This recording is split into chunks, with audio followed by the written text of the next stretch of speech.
Hello दोस्तों, स्वागत है आपका आपके अपने चैनल आफ्टर वन में। और आज हम आपके सामने लेके आए हैं एक ऐसी घटना, एक ऐसी सच्ची घटना जिसको सुन के समझ के आपको लगेगा कि दुनिया में क्या ऐसा भी होता है।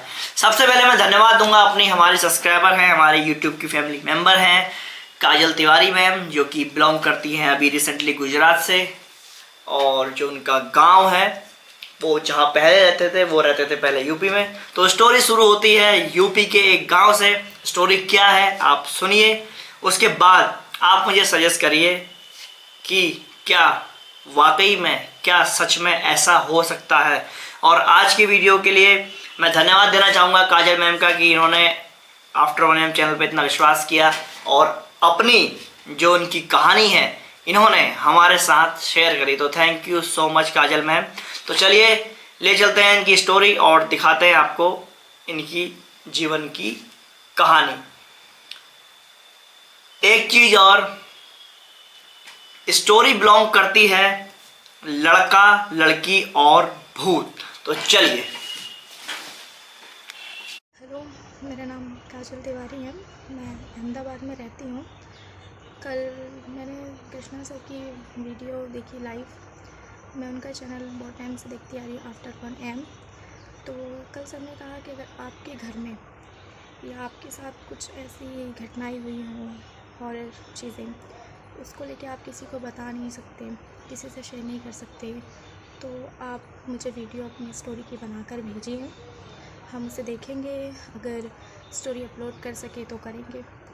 तो मुझे लगा कि मेरी ये जो स्टोरी है मुझे शेयर करनी चाहिए, बताना चाहिए कि ये सब चीज़ें होती हैं और किस प्रकार से आपकी फैमिली पे आपके ऊपर रिएक्ट करती हैं। तो पहले हमारी फैमिली थी जो गांव में रहती थी, हम यूपी से बिलोंग करते हैं। तो मेरे मॉम डैड, मैं छोटी थी, काफ़ी छोटी थी, 3 साढ़े 3 साल की थी।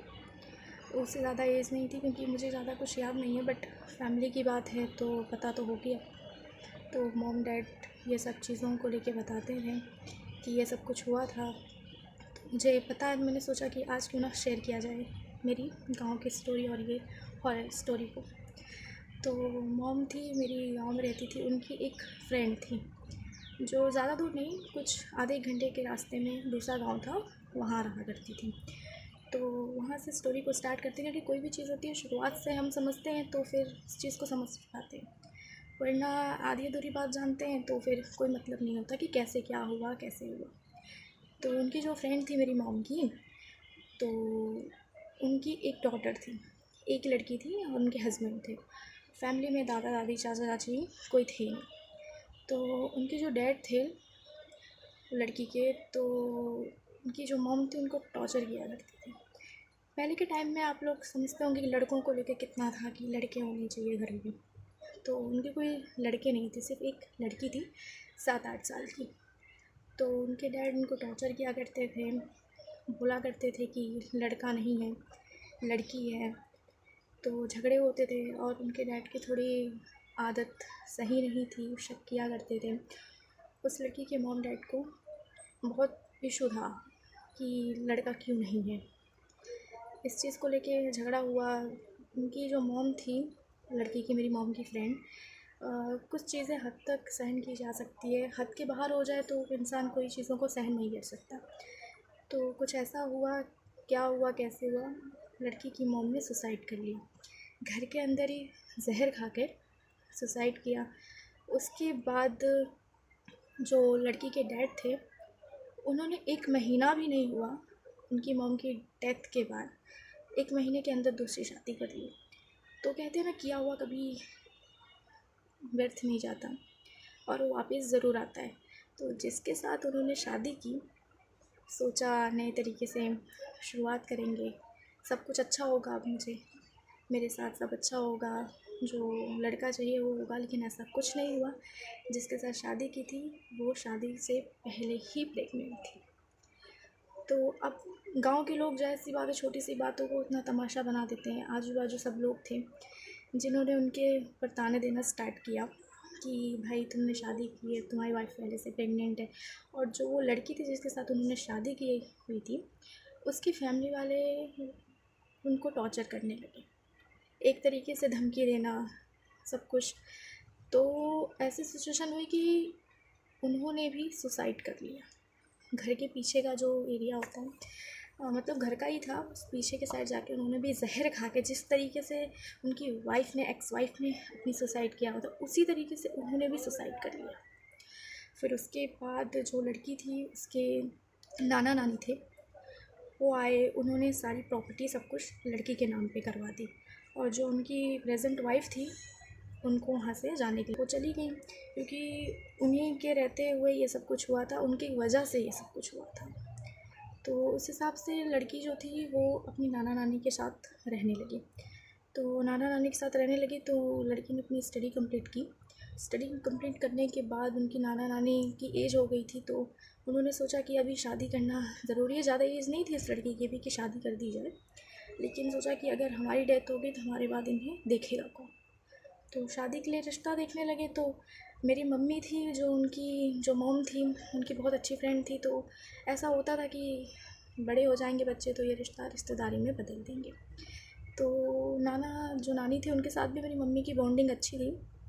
तो इस हिसाब से नाना नानी उनकी जो थे, उनकी नानी थी, गई मम्मी के पास और बोला जब ऐसी बात थी, क्यों ना इस रिश्ते को सच में रिश्तेदारी में बदल देना चाहिए, शादी कर देनी चाहिए। पहले भी आप लोगों ने डिसीज़न लिया था, लेकिन अब वो लोग नहीं रहे, तो आप अभी कर लीजिए। कहीं और शादी करने से अच्छा आपके घर में ही शादी कर दी जाए तो अच्छा रहेगा।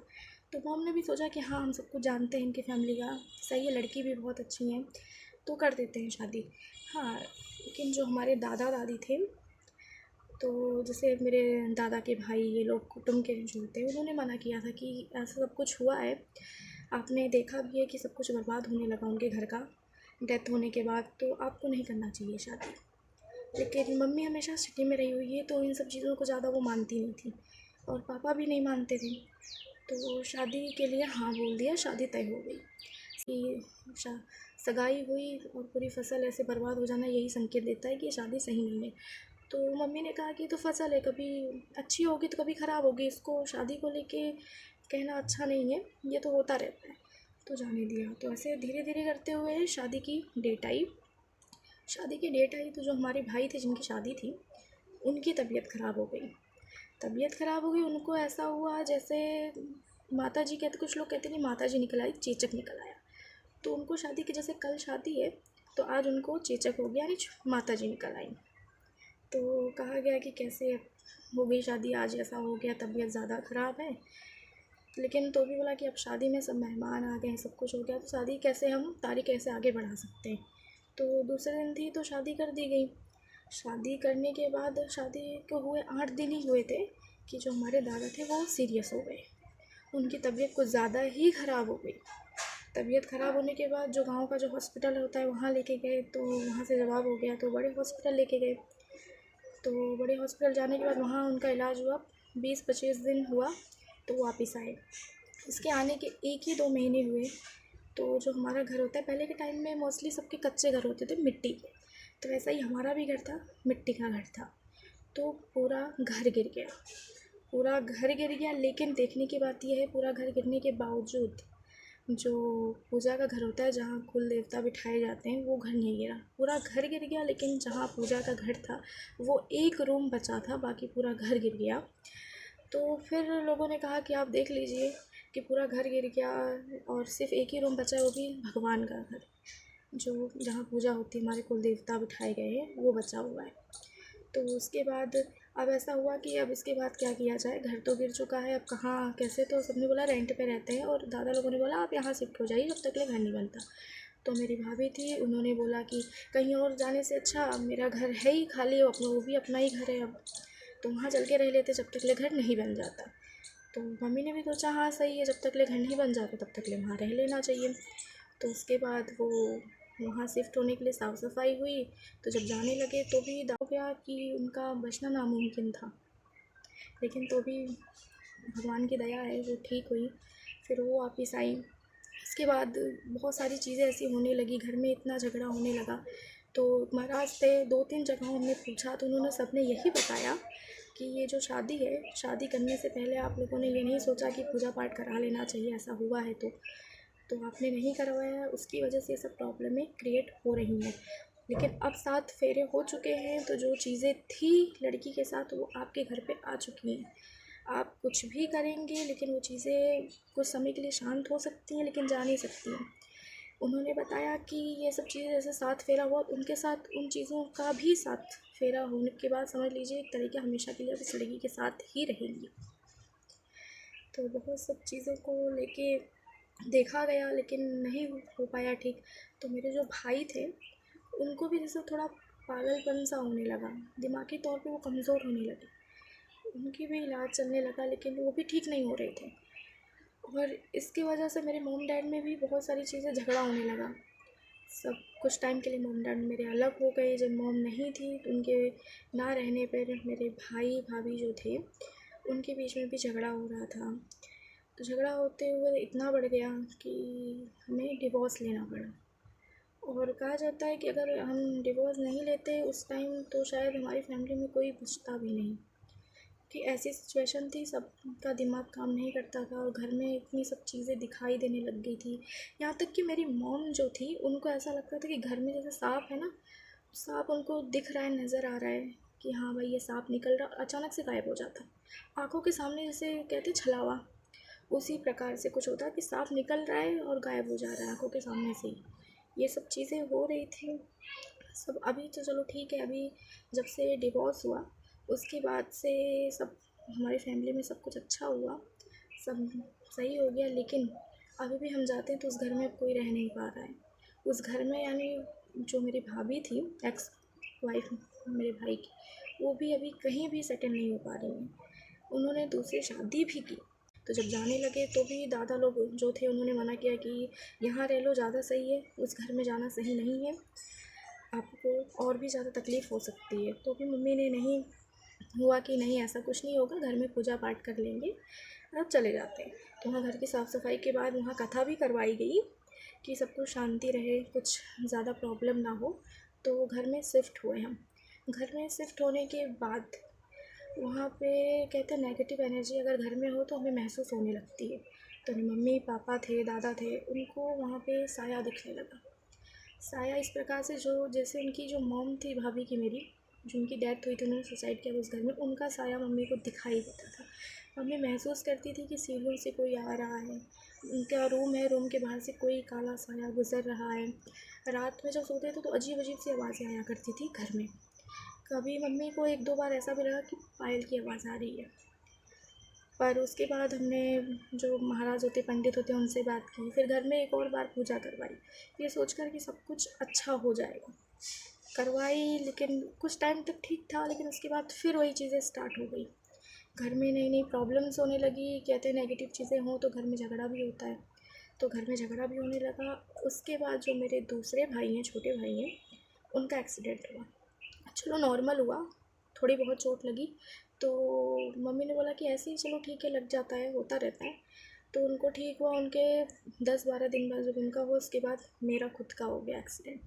और मेरा एक्सीडेंट हुआ तो मुझे सर पे चोट लग गई, तो वहाँ का जो हॉस्पिटल था वहाँ से भी जवाब हो गया था।